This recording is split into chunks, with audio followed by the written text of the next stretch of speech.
नमो अर्हन्ताय नमो सिद्धाणं नमो आयर्याणं नमो वज्रायाणं नमो लोये सवसाहुणम्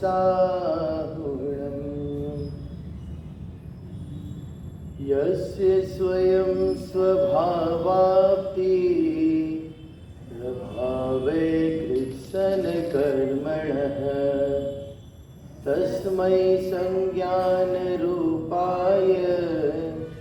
नमोस्तु परमात्मने।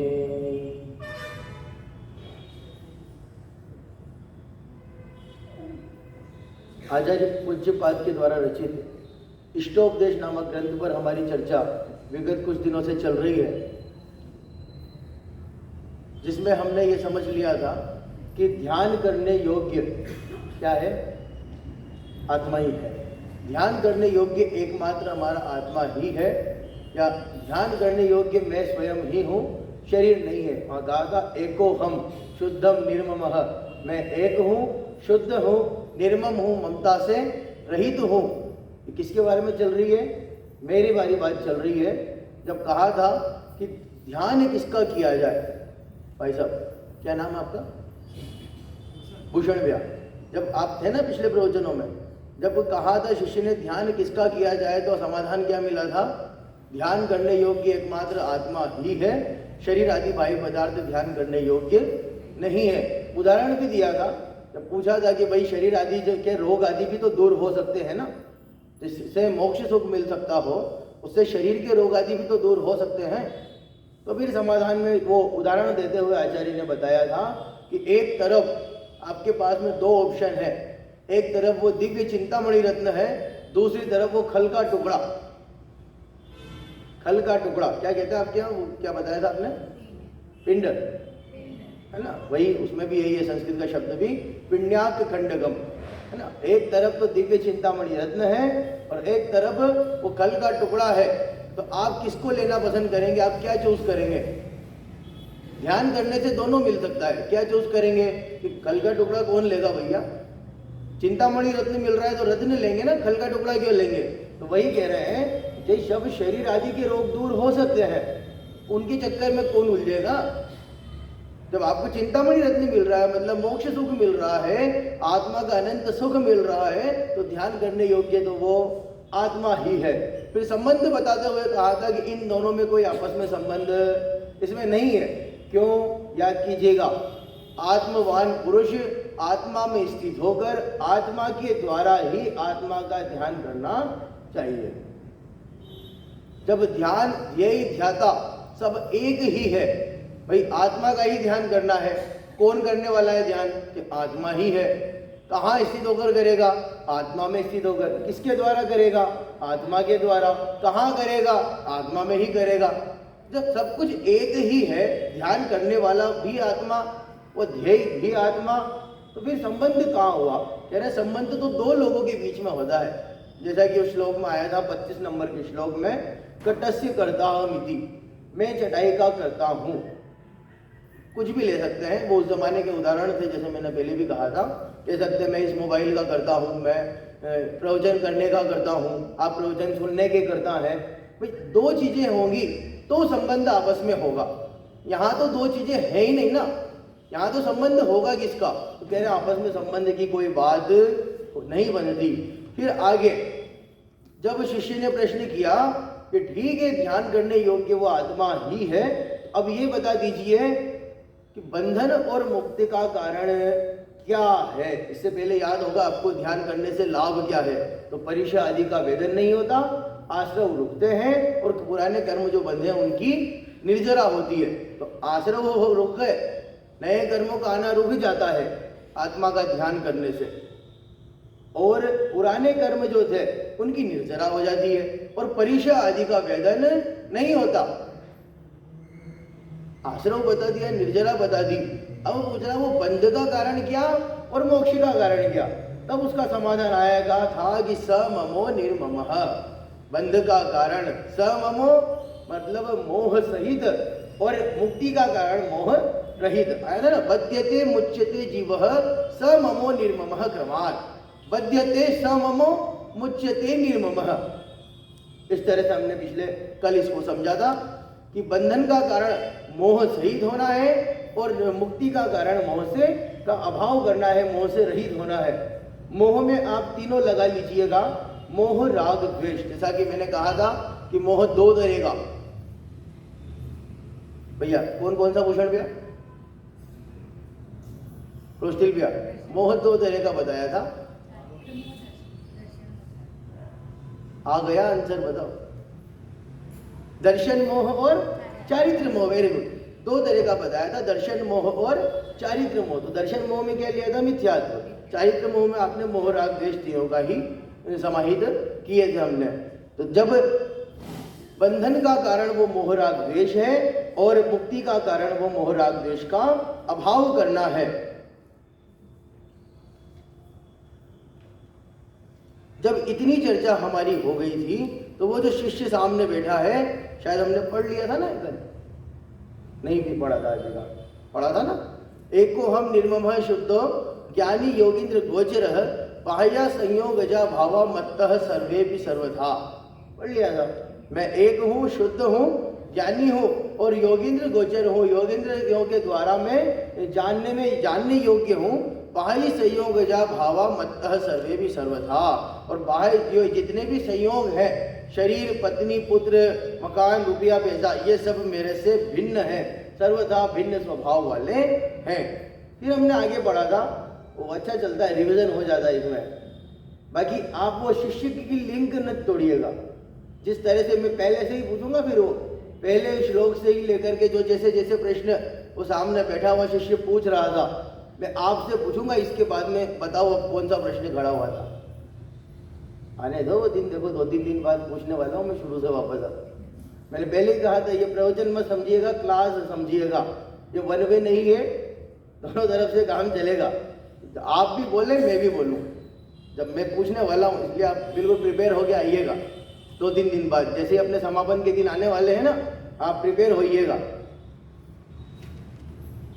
फिर हमने देखा था कि जितने भी ये संयोग है, पत्नी, बच्चे, रुपया, पैसा, शरीर, ये सारे के सारे संयोग दुख के कारण हैं, दुख को देने वाले हैं। जितने संयोग बढ़ेंगे उतने दुख बढ़ेंगे। कल उदाहरण हमने बहुत सारे दे दिए थे इसके। बच्चे नहीं थे और बच्चे हुए। अब बच्चे होने के बाद दुख बढ़ते हैं कि घटते हैं? भाई जी, बच्चे होने के बाद दुख बढ़ रहे हैं, कह रहे जितने संयोग है उतने दुख है। मैंने कहा था जिनके नहीं है उनको एक तकलीफ है, जिनके हैं उनको तकलीफ ही तकलीफें हैं। पैदा हुआ तो तकलीफ है, बड़ा करा उसको, उसका लालन पालन किया, पढ़ाना लिखाना, स्कूल भेजना, एग्जाम की तैयारी करवाना, फिर रिजल्ट की टेंशन, उससे ज्यादा हमें पढ़ा लिखा करके बाहर भेजा। मैंने कहा था ना, फिर क्या करते रह जाएंगे अपन, वो बाहर चला जाता उसके बाद कि मेरे करण अर्जुन आएंगे। दुख ही दुख है, आएगा आएगा राह देखने में दुख। और अच्छा, मैंने ये भी कहा था, आपको ध्यान आया होगा, जब इतना पढ़ा लिखाने के बाद में जब आपने बिल्कुल उसको स्टेबल कर दिया है ना, खुद के पैरों पर खड़ा कर दिया, इतना लायक बना दिया, कितनी मेहनत की होगा आपने। देखो आप पैदा हुआ तब मेहनत है, कहीं गिर ना जाए, उसको ये ध्यान रखना, ये सूट नहीं होता, ये चीज़ देना, ऐसे पढ़ाना लिखाना, स्कूल में एडमिशन कराना, एग्जाम आ गया तो तैयारी करानी, कितना पढ़ाया लिखाया होगा। और लास्ट में क्या कह देता है जब वो स्टेबल हो जाता है, आप कुछ कहते तो रहने दो, आपको समझते नहीं हो, बोलो मत, आप कुछ समझते तो हो नहीं। फिर हम कहते यही दिन देखने के लिए पैदा किया था क्या तुझे? हाँ, दुख का तो कारण है साहब। पत्नी है, बच्चे हैं, रुपया पैसा भी दुख का कारण है। आप जाइए 20 श्लोक से पहले, जितना भी मैटर था ना 20 श्लोक से पहले तक का, वो सारा मैटर यही कहता है सुलक्षणा दीदी, वो सारा मैटर यही कहता है कि ये सभी संयोग दुख के ही कारण है, इनसे सुख मिलने वाला नहीं है। त्यजाम ये नम ततः सर्वम मनोवाक काय कर्म भी। इसलिए मैं उन सभी संयोगों को मन वचन काय पूर्वक त्याग करता हूँ। जो हमारे कल वाले प्रवचन के लास्ट का जो मैं टॉपिक चल रहा था, लगभग यही था। मैं सभी संयोगों का मन वचन काय पूर्वक अंकल जी त्याग करता हूं। तो त्याग करने का मतलब ये नहीं कहना था कि घर गए और पत्नी से कह दिया जा आज प्रवचन में सुन कर गया मैं ये सारे संयोग दुखी के कारण है, आज से मैं तेरा त्याग करता हूं। बच्चों से कहने लग जाओ, तू बाद में मेरे से कहेगा कि आप तो समझते नहीं हो, बाद में तू मुझे दुख देगा, जा आज से मैं तेरा त्याग करता हूं। पत्नी से, बच्चों से, घर से, दुकान से। नहीं साहब, त्याग मतलब ये नहीं लेना था साधु भैया, त्याग मतलब ये नहीं लेना था। त्याग मतलब क्या करना था? इनके प्रति जो मोह है ना, उस मोह का त्याग करना है। आपने सुना भरत जी घर में वैरागी, छेडाला में पंक्ति आती है, गेही पे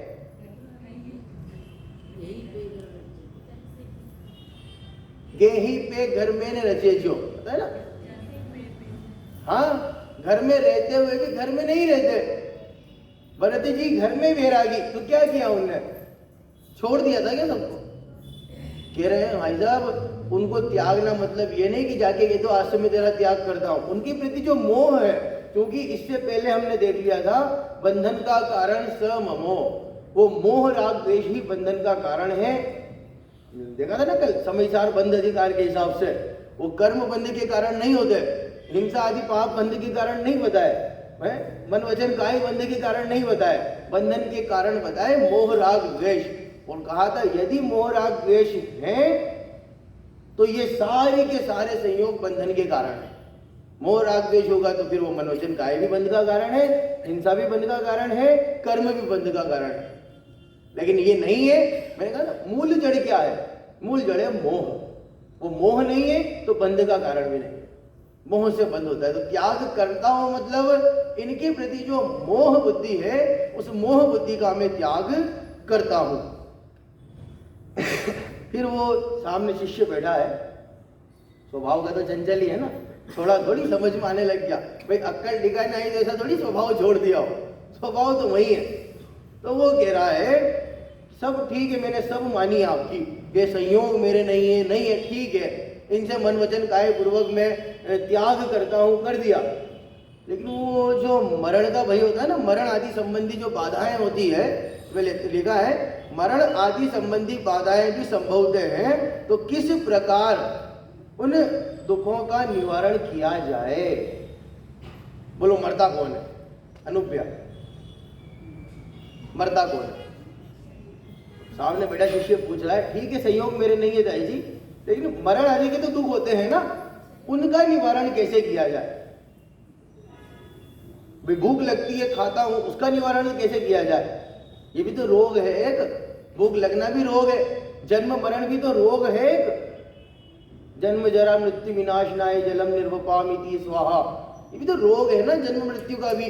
भूख लगना शुदा रोग विनाशनाय, शुदा भी तो रोग है। इनका विनाश कैसे किया जाए, इनका निवारण कैसे किया जाए? तो उसको समाधान करने के लिए अगला श्लोक कह रहे हैं, न मे मृत्यु कुतो भीतिर्न।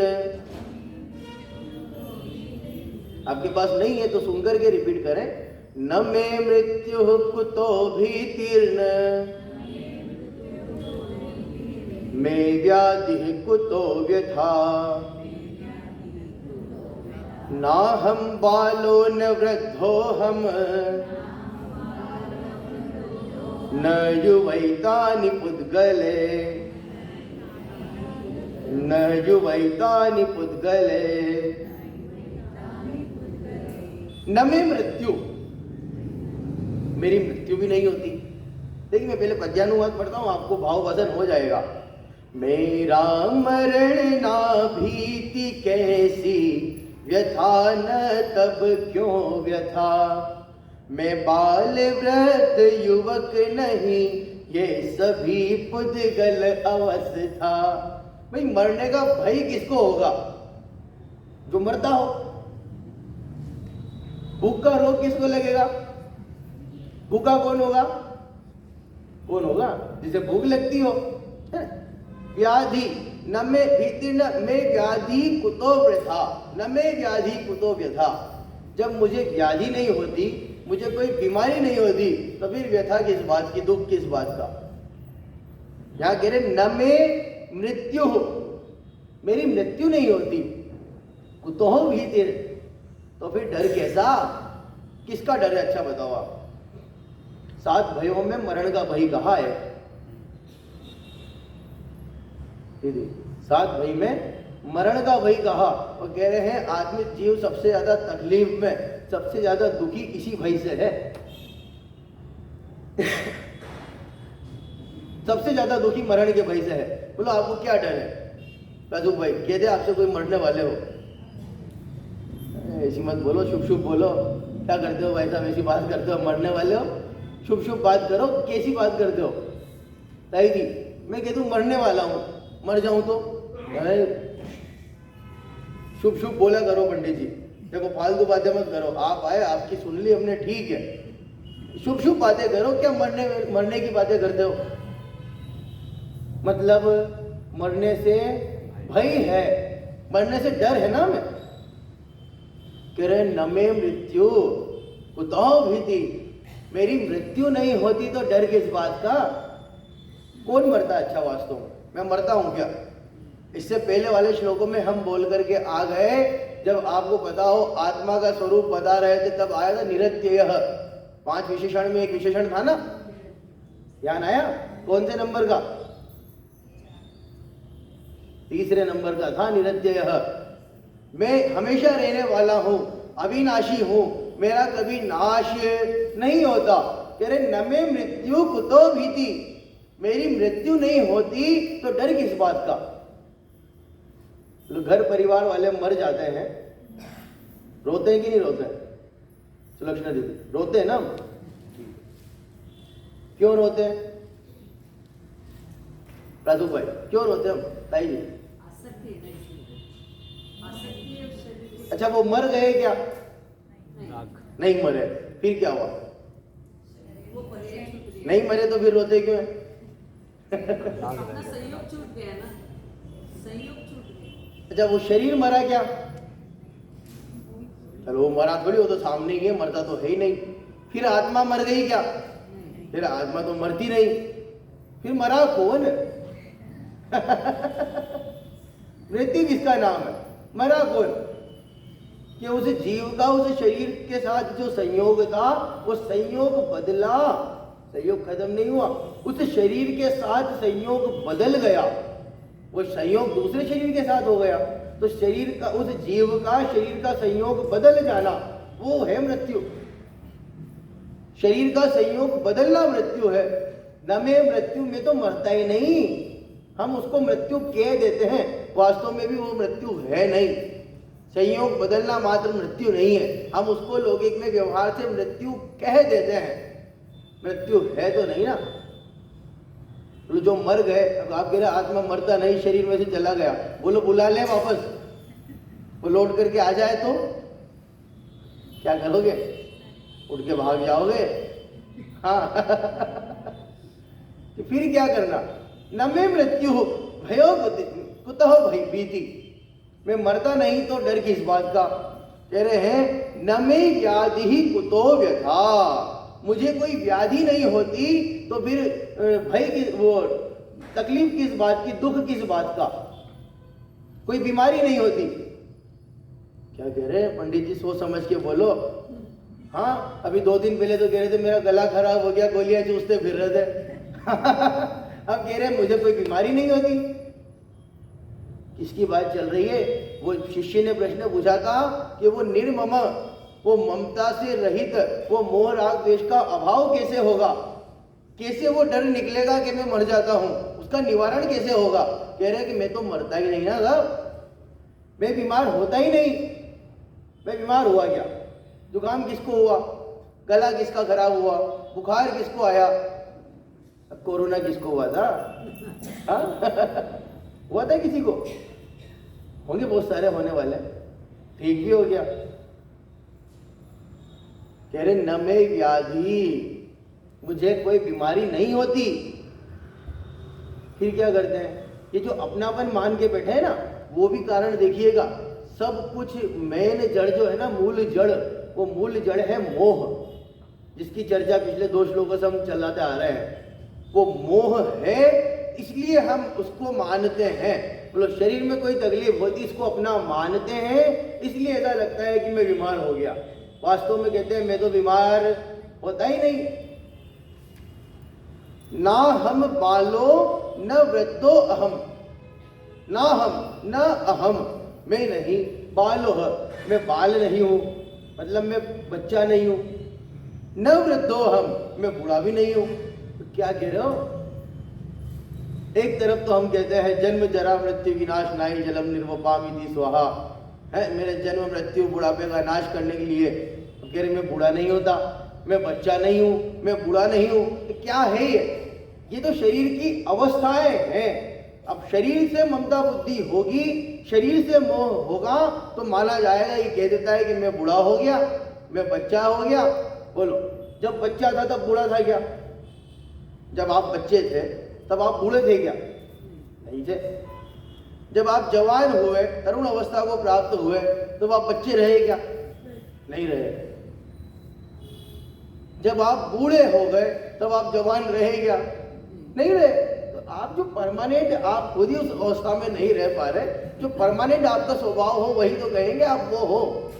कह रहे हैं आप बच्चे, मैं बच्चा नहीं, मैं जवान नहीं होता, न युवे तानी पुद्गले, मैं तरुण अवस्था को भी प्राप्त नहीं होता, मैं जवान भी नहीं होता, न मैं बच्चा हूं, न मैं बूढ़ा हूं, न मैं जवान हूं। पुद्गले, ये सभी की सभी जितनी भी अवस्थाएं हैं ये सब तो पुद्गल की है, मेरी तो नहीं है। फिर से, न मैं मृत्यु कुतो भीति, मेरी मृत्यु नहीं होती तो डर किस बात का, न मैं व्याधि कुतो व्यथा, मुझे कोई बीमारी नहीं होती तो फिर तकलीफ किस बात की, दुख किस बात का। वो ममता से मोह से रहित होने के लिए कह रहे हैं। अक्षय भैया बीमार होते ना अपन, अभी आपने कहा मेरे को कोविड हुआ था, किसको हुआ था वास्तव में? ये जितनी बात चल रही निश्चय से देखा जाए तो आपको तो कुछ हुआ ही नहीं ना, आपको थोड़ी बीमारी हुई थी। अच्छा, क्या करना चाहिए बीमारी में?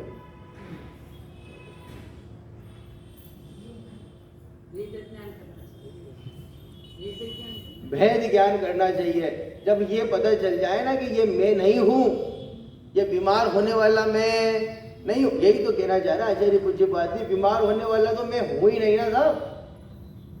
अच्छा, आपके यहाँ वो तो नहीं चलता है, बीमार हो जाते हैं तो कुछ फलाना मंत्र पढ़ लो तो ठीक हो जाओगे, चलता है क्या? नहीं चलता। अच्छा, कोई पाठ कर लेने से ठीक हो जाते हैं क्या? भक्तामल, मैं वहीं आना चाह रहा था, आप ले आए मुझे। मान लो सिर दर्द हुआ, बुखार आया, और फिक्स है ना भक्तामल का ये वाले नंबर का श्लोक पढ़ेंगे तो आपका बुखार ठीक हो जाएगा। क्या कह रहे हैं?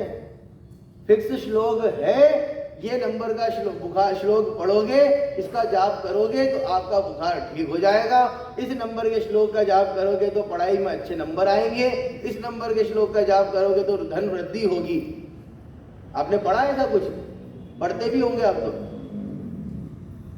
वास्तव में कह रहे हैं कि ऐसा पढ़ लेने से कोई बीमारी ठीक होती नहीं। पढ़ लेने से एक द्रव्य दूसरे द्रव्य का करता नहीं, कह रहे यहाँ तो किसी मंत्र, किसी श्लोक को पढ़ लेने से, तो मुझे सिर दर्द हो और अगर वो श्लोक पढ़ लेने मात्र से सिर दर्द सही हो जाता हो तो हॉस्पिटल वालों की, डॉक्टरों की तो दुकानें बंद कर दी जाए ना।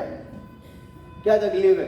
कितना खर्चा करा आपने कोविड में, आपने कितना खर्चा किया होगा। हो सकता है आपको मेरी बात कुछ देर बाद गले उतरे, गले उतरना मतलब समझ में आए, मन नहीं माने आपका, कुछ देर बाद में गले उतरेगी, बाकी वास्तविकता यही है। कोविड में कितने बीमार हुए होंगे? एक और प्रश्न चलता है जिसे मैं इसके साथ में छेड़ना चाहता हूं। एक और प्रश्न चलता है कि भाई भक्तामर पाठ किया तो आपकी बीमारी ठीक हुई, शांति धारा की तो आपकी बीमारी ठीक हुई। विषय ये नहीं है, बाकी मुझे वो याद आया तो ठीक है, कहे बिना मैं रुक नहीं पा रहा। शांति धारा करने से अगर बीमारी ठीक हो जाती होती देखिएगा, याद रखिएगा, मैं इन किसी भी चीज का विरोध करने के लिए नहीं बैठा, मैं सिर्फ ये बताने के लिए बैठा हूं कि ऐसा करने से ये नहीं होता। शांति धारा कितने लोगों ने उस टाइम पे की होगी, कितने भक्तामर का जाप किया होगा, कितने मंत्र का जाप किया होगा, वो सब करने वाले अभी हमारे बीच में भी नहीं रहे। कुछ है, कुछ नहीं रहे। ऐसा क्यों भाई? जिनकी आयु पूर्ण हो गई थी, जिनको मरना था, जिनका समय पूरा हो गया था, उनके नाम की कितनी ही शांति धारा करने से, कितने ही जाप कर लेने से, कितने ही पाठ कर लेने से कुछ नहीं होता। फिर ये परंपरा चलाई क्यों थी, उसको भी समझ लीजिए भाई। कोई पाठ आदि करने से, कोई आध्यात्मिक पाठ करने से या धार्मिक अनुष्ठान आदि करने से मन की जो विचित्रताएं चलती है, वो जो मन चंचल है ना, बार बार उस ओर जाता है तकलीफ की ओर, वो उधर ना जाए और इधर शांत चित्त होकर के हम इधर ही आराधना में मन लगा रहे, वो तकलीफ उस ओर हमारा चित्त न जाए, इसलिए इस क्रिया में आते हैं।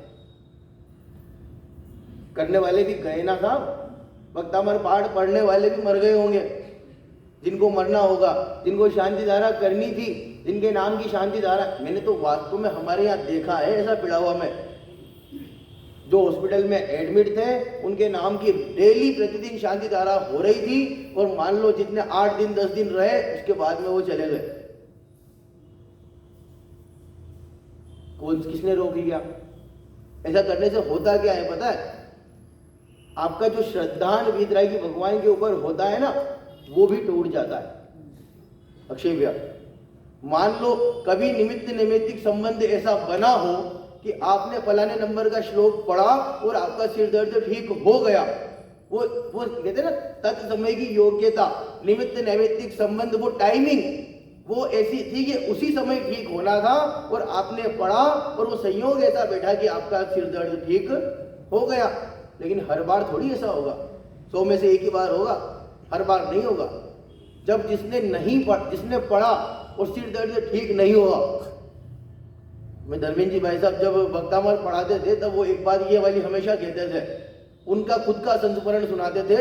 जब वो 10वीं में थे और उनके यहाँ पर कोई उनकी दादी वगैरह, वो छोटा आता ना गुटखा कहते हैं उसको, छोटा वाला जो साइज का होता है, पॉकेट वाला है, पॉकेट में रखने वाला, वो लेकर के आ गई, उनके घर में रखा था, और उनने वो पढ़ लिया कि इतने नंबर श्लोक पढ़ने से पढ़ाई में अच्छा नंबर आते हैं, ये सब हो जाता है। अब उनने पढ़ा लिखा कुछ नहीं, और ये उसको पढ़ते रहे बस। जब वो फेल होने लगे या नंबर कम आए होंगे, तब जाकर के उनने एक तरफ छुपा करके रख दिया कि जल्दी से मेरे भाई बहन के हाथ में ये ना आ जाए।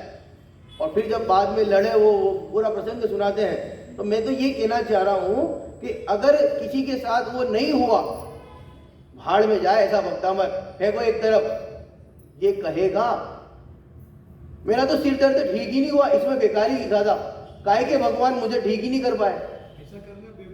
ऐसा करना बेवकूफी है, लेकिन वो ऐसा मानना भी तो बेवकूफी है ना। ऐसा करना बेवकूफी है, लेकिन ऐसा मानना उससे ज्यादा बेवकूफी है। इसलिए ऐसा हम ना माने। पढ़ना इसलिए है कि चित्त एकाग्र रहे, बिल्कुल चंचल ना हो, भटके ना तकलीफ की तरफ, इधर मन शांत रहे। इसलिए यहां तो गिरे न में व्याधि कुतो व्यथा, जब मैं बीमार ही नहीं होता, ये चर्चा बिल्कुल निश्चय से चल रही है, मैं बीमार ही नहीं होता तो भी तकलीफ किस बात की? मैं मरता ही नहीं, मरने वाला मैं हूं क्या? मैं नहीं मरता ना भाई। आत्मा कभी मरता है क्या? नानू कभी मरा क्या? नानू मतलब आत्मा ना, नानू कभी मरा क्या?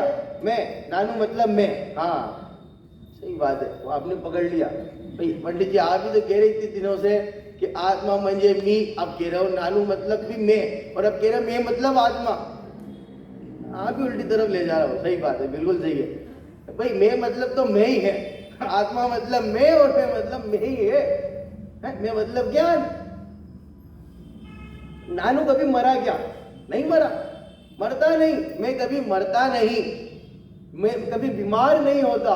तो व्यथा, तो तकलीफ किस बात की? ना मैं बच्चा होता हूँ, ना मैं बूढ़ा होता हूँ, ना मैं जवान होता हूँ। तो फिर ये सब क्या है कि ये सब तो पुद्गल की अवस्थाएं हैं जो बदलती रहती है। मैं कभी बदलता नहीं। ये बच्चा बूढ़ा जवान मैं नहीं होता, ये तो पुद्गल की अवस्थाएं हैं जो बदलती रहती है। फिर मैं हूं कौन?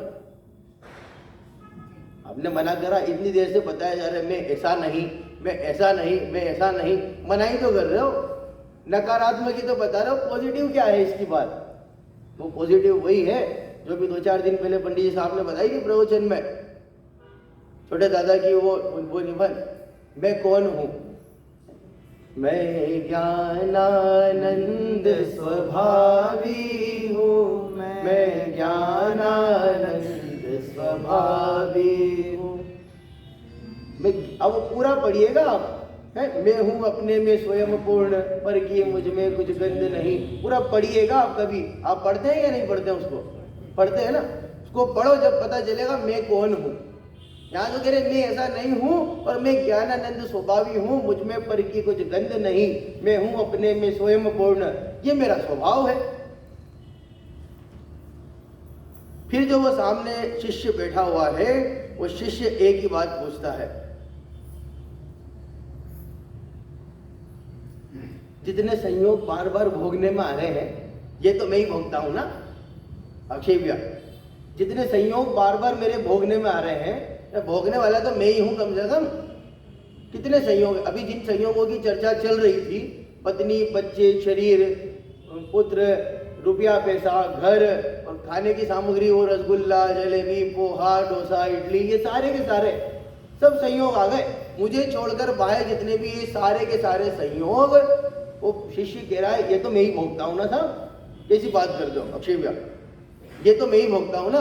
तो उसका समाधान करते हुए आचार्य कह रहे हैं कि कोई पहली बार नहीं कर रहा, कोई नई बात नहीं है विजय भैया, कोई नई बात थोड़ी है।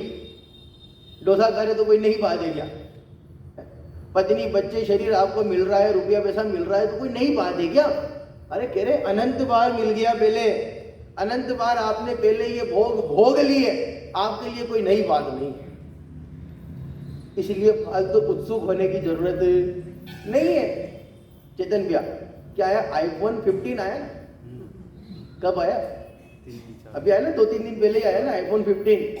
अब वो आईफोन 15 अगर जैसे आईफोन 15 लॉन्च हुआ, एप्पल ने निकाला, वैसे आप देखो एप्पल स्टोर पर, मैं तो वो वीडियो देख करके दंग हूँ, लाइनें लग रही है, नौजवान युवक युवतियों की लाइनें लग रही है विजय भैया, और उसको देखने के लिए कैसा आया, आईफोन 15 में क्या क्या फीचर्स है, क्या है भाई, कोई नई चीज है ना, नई सीरीज निकल कर आई। अब तक 14 चला रहे थे, अब 15 आया है, ऐसा है ना। ठीक, उत्सुकता हो रही थी।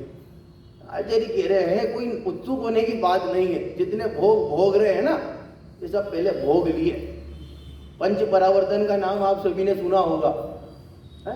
इस पंच परावर्तन में आपने ये सारे के सारे संयोग, सारे के सारे भोग अनंत बार भोगे हैं, कोई आपके लिए नई बात नहीं है। इसलिए कह रहे ज्यादा उत्सुक मत हो, ज्यादा उछल कूद मत कर। बच्चे होते हैं ना, छोटे बच्चे होते हैं, कहीं आप घुमाने ले जाओ उनको, शिव कहीं घुमाने ले जाओ उनको, बताओ अरे जब वो पहली बार जाते ना किसी जगह पर, आज तो नई जगह चलेंगे पापा, पापा चलेंगे, करते हैं कि नहीं करते? मतलब उत्सुकता बनी रहती है, क्योंकि पहले कभी गए नहीं वहां पर, अब नई जगह घूमने को मिल रही है, तो अंदर से उत्सुकता होती है। यहाँ तो कह रहे हैं कोई नई जगह घूमने की जरूरत ही नहीं है। नई जगह है कौन सी? मैं बेलगांव पहली बार आया, अपन कमल बस्ती पहली बार मंदिर के दर्शन करने चले, अरे वाह यार क्या मंदिर है, गजब, मैंने तो आज तक देखा ही नहीं था है, इतना पुराना, इतना प्राचीन मंदिर, और ऐसा गजब, ऐसी गजब की प्रतिमा, आए गजब, मजा आ गया। और क्या माहौल है आपके बेलगांव का, अक्षय भैया भी कह रहा था बहुत बढ़िया बसावट है, वाह, मैंने तो हम इधर तो देखी नहीं, हमारे इधर ऐसा मौसम नहीं होता, हमारे इधर ऐसी बसावट नहीं है शहर की, हमारे इधर ऐसा माहौल नहीं है, मैंने तो पहली बार देखा था। पंडित जी कहाँ पहली बार देखा? भगवन में जी भर घूम चुका, कण कण को जी भर भर देखा, मृग सम मृग तृष्णा के पीछे, मुझको न मिली सुख की रेखा। अनंत बार हो गए हैं और अनंत बार में घूम लिया आप पहले, कह रहे हैं फिर नयापन किस बात का? तो उसी के लिए अगला श्लोक कहना पड़ा आचार्य को कि कोई उत्सुक होने की जरूरत नहीं है कि पहली बार भोगे हो, ऐसे भोग आपने अनंत बार भोग लिए हैं, और उन भोगों को भोगना ऐसा है कि अनंत बार भोग करके छोड़ दिए, अब वापस से उसको भोगने की इच्छा करता है। इसका मतलब ऐसा है, एक शब्द आता है ना, उच्छिष्ट, वमन किया हुआ, झूठा छोड़ा हुआ, जिसको आपने खा करके झूठा छोड़ दिया हो या खा करके त्याग कर दिया और फिर वापस से उसका सेवन करने लगना। किसी चीज की वॉमिटिंग कर दी हो, खा करके वमन कर दिया और वापस से फिर उसको सेवन कर सकते हैं क्या? और उसको सेवन करने में कैसा मजा! कह रहे हैं ये अनंत बार आपने इन भोगों को भोग करके छोड़ दिया है। अब वापस से उन भोगों को भोगने के प्रति जो भोग भोगने के लिए उत्सुक हो रहे हैं ना, उसमें उत्सुकता की कोई नई बात नहीं है। जिस प्रकार से वमन की हुई चीज को वापस से सेवन कर ली जाती है, तो उसमें कैसी अच्छी बात कहते हैं कि बुरी बात? बेकार बात है साहब। जिसका झूठन रखाओ, खा करके आपने झूठा छोड़ दिया या खा करके वमन कर दिया, अब उसको वापस से खाने की बात करते हो और उसको खाने में उत्सुकता बताते हो कि नहीं, ये भोग अनंत बार भोग करके छोड़ दिए तो ये भोग भी वमन के समान है। अब डबल से उनका सेवन करने के लिए उत्सुक होते हो तो ये बेकार है। ऐसी चर्चा अगले इस 30 नंबर के श्लोक में हमारी आएगी, जिसकी चर्चा हम कल करेंगे। अभी आपका विशेष वो चल रहा है ना, अभी विशेष विषय है आपका क्रिया, परिणाम और अभिप्राय। तो आज जो वो तीसरा पर्दा खुलने वाला है, वो तीसरा पर्दा खुलने का इंतजार करें आप। बिल्कुल अगली बात, अपन आगे की बात कल की चर्चा में करेंगे। अभी के लिए